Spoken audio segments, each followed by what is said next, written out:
guys, today we're going to look into a scenario in which ancient Egypt comes back to life. Wait, what? Yep, ancient Egypt came back to life. They're going to go to war with Iraq because they want oil. We need the oil, says Egypt. We need thy oil. Wait, what? Yep, as if they would. And I had to come up with a flag because it didn't use a flag, shockingly enough. And then they move into northern Iraq, which just declares itself Kurdistan in its last-ditch attempt to stay alive. But unfortunately, Egypt is way too powerful. And I don't know what religion they would have, because it was different. Maybe it would be modern, because it is modern day. But it's at its peak. But this may not be exactly what it looks like, because, well, I traced from looking at a map, so not really great. And well, they fully have Iraq, but Egypt's like, well, let's get back our territories we once had when we were under British rule. Okay, this is a lot of invading, but guess what? Egypt is just the wasteland part of Egypt. Yeah. As they do that. And then, well, South Sudan has nothing left. I think maybe its capital, which is right there. South Sudan falls, followed by Sudan falling. None of these were able to hold back Ethiopia, but they have to shift their attention to somewhere else. As some nations bordering them unite, Somalia, Ethiopia, Kenya, and Uganda unite, which speeds the way for Tanzania to join. And then they just declare, yeah, the EAF is formal. Yep. Because of this, ancient Egypt, they had to formalize it. But Libya, well, being not much, but a mess, they invade it. But this makes Iran mad, which brings lemon. Why would Iran get so mad? Because, well, they already took 2 of their allies, 3-ish. Depends. Maybe 3, I don't know. With them making a spearhead across here and managing to take out a big swoop of forces. With another one being made here, which helps them move forces into the region. And, well, they quickly take the capital. Egypt is forced. But Egypt is also moving into Yemen rapidly, because Yemen, what can it do? Well, with them seeing Kuwait as an opportunity for an invasion of Iran, possibly, Iran invades ancient Egypt. And they quickly move towards Baghdad, which they capture. Which they use this as a prime way to push ancient Egypt back. But with them still focused on taking Libya out, it will take a while. But finally, the rebel groups allow it. And well, let's go to the Iranian front. What do you guys think? With a major counteroffensive, which takes back Baghdad. But Iran refuses to retreat. With them doing that, they see it as a way to try and maybe make it harder so they can have more land to launch an invasion and make the front longer. Which goes really well. Except one problem. Drum roll, please. Saudi Arabia and allies gets mad. And now everybody in the Middle East is fighting on one team. Who knew that could happen? With Saudi Arabia and allies moving into Yemen, which kicks ancient Egypt back, and along with the help of how is Iran and Saudi Arabia working together? I don't know. With them making a landing here in Djibouti. With Saudi Arabia making a big advance. But what they didn't realize was the they declare conscription, and followed by that, they have a few victories before even starting the conscription. So conscription is way better heard, with them normalizing their border, their advances. First, they attempt an invasion of Kuwait, which goes well. So then they use this to take a region that was really impacted out by this, which is Saudi Arabia. Which really the rest of them either can leave or help. Which, as I'm sure you would if you were a leader of a country and you knew you were about to die, would just leave the war so you don't die. Maybe you wouldn't. Maybe you would stand there and watch it burn. I don't think so. But maybe you would. It could be like someone in this map that won't. And then, well, illawfully, they kind of invade Turkey. And well, why would they even care about invading? But Turkey basically says fine, as there's nothing they can do. But a new government gets elected during this war and says no. They're not allowed in our territory. Wait, what? Are they even being smart? Well, I'm moving into the 30K safe zone. Wait, what? Well, I'm moving into the Caucasus and now having a border with Azerbaijan. But unfortunately, it's already over as Iran is about to collapse into different rebellious areas, with a big spearhead being made. And this happening. With Azerbaijan doing nothing, because there's nothing they can do. With the Azeri regions declaring independence. With Iran collapsing. And let's see what happened to Iran during its, which is Azeri territories, as the rest has been pretty much stabilized. With Turkey having two choices, retreat and try for peace, or to just lose.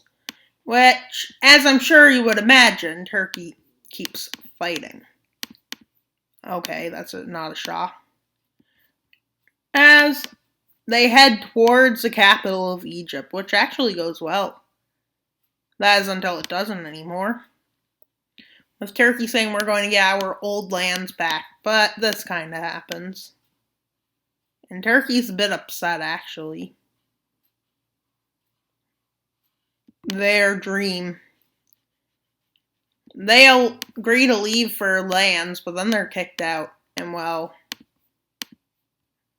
quickly after that, they go to threaten Turkey's capital, which they take. Turkey still isn't smart enough to surrender yet. As another election is held, and they vote in a pro-government, which surrenders over. Okay, so their government changed all of the Arabian Peninsula, so they annex all of that. But they're friendly with these two nations. And well, Turkey loses land, Iran does, but they become puppets. So let's see what else is in this now in this world. As Algeria, Morocco, Tunisia, East African Federation, which is more like Central Africa, basically, Chad, Niger, we have, well, Cameroon, we have Mali joining, India joins. These two nations join as they start having military assets moved over. Quickly, Italy, Greece, Albania, Bulgaria, Croatia, Slovenia join. America doesn't join for some reason. I don't know why. Actually, well, they don't because they have friends. Afghanistan joins, so does China. Pakistan joins. Anybody with direct threats join, except France and Germany to make them strong. But neither are paper tigers, so maybe we need a truly strong nation such as Poland. Well, but they're preparing with a shocking move. But an invasion of Armenia, Georgia, and they have allies, Russia and Azerbaijan. Who they agree together, let's partition this region. With them all saying, yeah, this sounds fun. And that kind of, oh no, they can't anymore beat the pink team. But will they attempt? Are they tempted to attack this block, the purple block? Or are they scared it'll anger Canada too much? Because when you have an angry Canada, there's nothing you can do. Nothing you can do against an angry Canada. Just saying. An angry Canada can't be defeated. It's me being honest, right, Canada? Well, maybe. Maybe I'm not being honest, but who knows? But the last straw is pulled. Russia and Azerbaijan join wanting to free Turkey. Why do they want to free Turkey? Beats me. Ukraine joins saying, well, we can help. Finland joins because they think Russia will invade if we don't help. And then the Baltics join and a bunch of other places. With Britain joined by them. With them basically preparing all-out war. And they attack multiple fronts. Which would mean that after the attacks happen, which are mostly bombings, they get blamed for the bombings, despite having nothing to do with them. And also Britain. But it's full of paper tigers, just to be honest. We have Russia, the United States, we have China, India, we have France, Germany, Britain. Yeah, but you know who is strong enough for this war? I don't know. With Egypt's plan being to invade, they attack here. They go on the offensive here, which is the same thing. They move up here. They move into Chad. Around Lake Chad they come in. And they invade Yemen. Now they use their puppet of Iran to invade Pakistan and Afghanistan, with them in the puppet invading Azerbaijan, which they topple quickly. But nobody expected them to be able to mobilize this fast. Which basically, NATO basically now becomes part of the pink team, mostly, almost all. With more nations joining as they've seen the Balkans just collapse in days. But, unfortunately, they're not tired yet. But everybody knows they can't win. Well, maybe they can. Not like anybody's that strong that they're attacking. Compared to this guy. Yep. Now let's go to the new open battlefield. Oh, okay, this is not great. And well, yeah. And yeah. This happens. Yep, the steamrolling. This is just a steamroll, guys. Saves a lot of the population of the Central African Federation and a lot of the money. Because the richer areas are on this side, the poorer that side. And well, the DRC area goes on free fall as they go into the Katanga region. And well, yeah, quickly the DRC collapses. And everybody watches this with shock as they start steamrolling towards Algeria. But what nobody knows is that they're fully mobilized. But China and India aren't fully mobilized. Italy basically falls, and so does Romania. And well, Russia gets pushed all the way back. As instead of Russia launching an invasion of Ukraine from the south and east, it's, well, Egypt. Well, yeah. Egypt does actually a good job, considering how strong they are. But China and the US are now planning their offensives, with one being India and China's offensive, with although not being fast, is effective, as they basically kick Iran out, which leads to a lot of riots within Iran against control. So, to help them be free, a lot of these nations move in.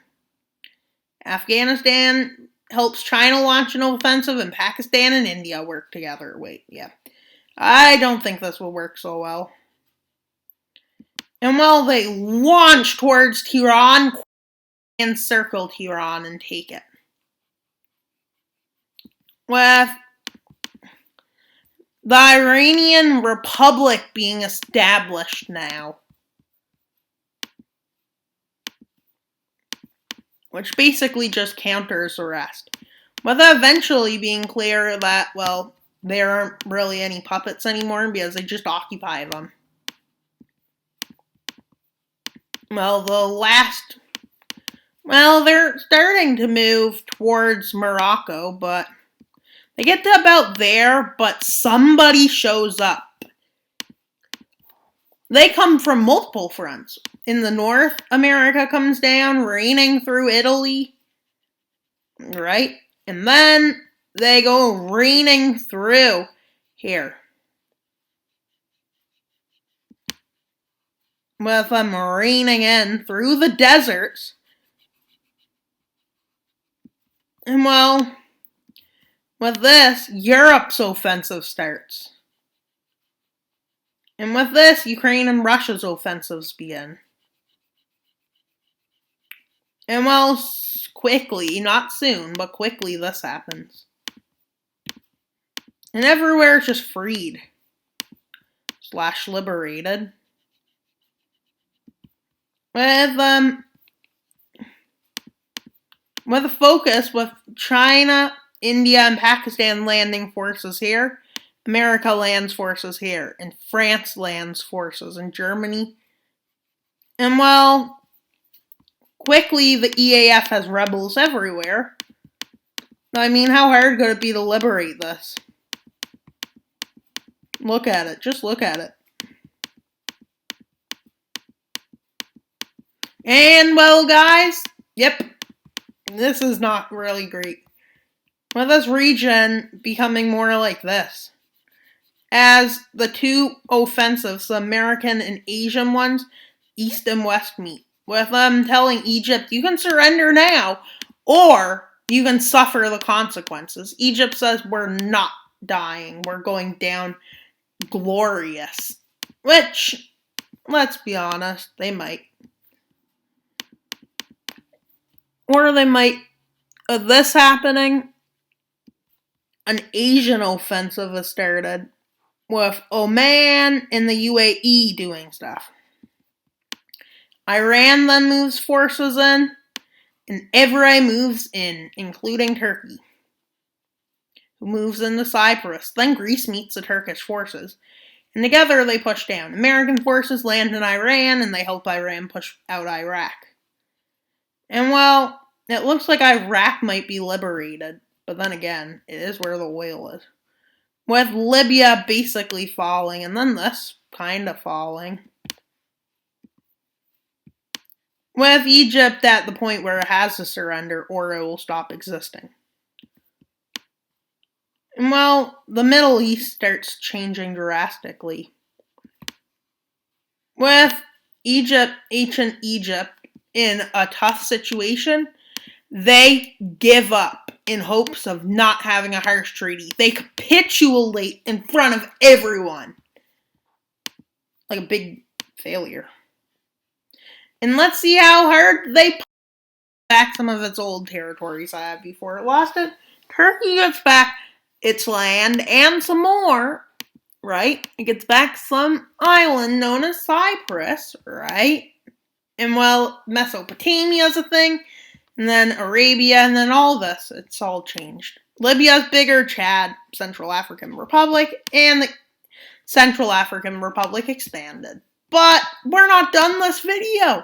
Guys, would you believe the big video in one of these reunite wasn't the last thing, with something major happening? With the Sudanese rebellion, where Sudan rebels wanting independence. Well, yeah. It starts pretty good. But then Egypt's like, well, we can still win this, to its top generals, as the Israeli top generals rise up. And then, well, they have the Libyan uprising. Shocker. Well, the Libyan uprising wasn't a big shock.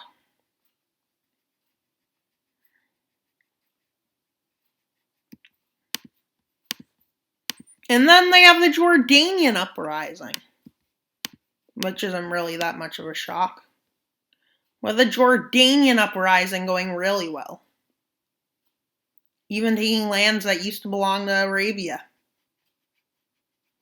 And while Arabia launches their own rebellion, a pro-Saudi Arabian rebellion launches. Well, actually, this is just Saudi Arabian peacekeeping forces. Well, so they say they are.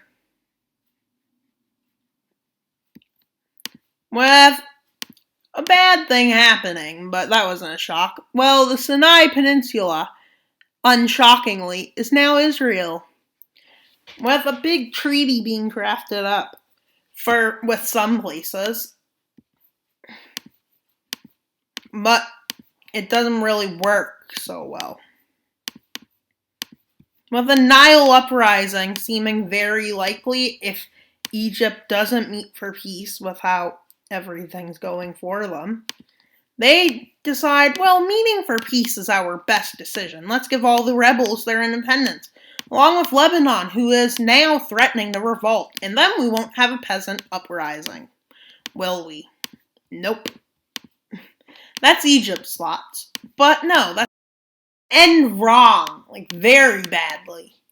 Now let's go to the last part, the most what everybody's been waiting for. The Nile uprising.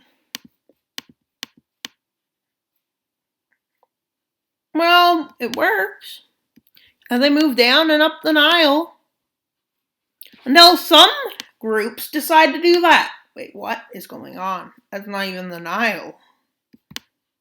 Egypt thought they had a chance, but really they didn't. As a lot of troops are deserting and joining the rebellion. Especially in this area where they actually turn their guns legitimately. And well, quickly Egypt is becoming a republic. With all pro-empire forces being ousted or taken their positions. But this Egypt does not have a good start. But let's go to how bad it's now. Well, the state it's in now as a republic, let's make it blue because it's not expanding anymore. But yeah, this is what Egypt now looks like. And we had ancient Egypt. I don't know why I let this happen to one of these, but this is just proof reuniting videos aren't the same as empire videos. In empire videos, you win every war, except maybe one or two. But since this isn't an empire video, the exceptions can be anything. So yeah, I hope you enjoyed this video. Please like and subscribe. We're at 191 subscribers. That's 59 away from 250. Can we get there? It's March 15th. We have 16 days to get there, guys, because it's April 1st in 16 days. Well, actually, it's March 31st, so then there's a few more days. So please like and subscribe so you can get the 250 subscribers by April 1st. And 200 by March 20th. Can we do it, guys? I don't know, but I think we can. And so I hope you enjoyed this video. Please like and subscribe. Check out the shorts. go to the community section on my YouTube channel and go vote. Which map is better? Map 1, which has a big Russia, or map 2, where Russia gets none of Ukraine? So go vote. Please vote, guys. And that would be great. So please vote in that poll I made.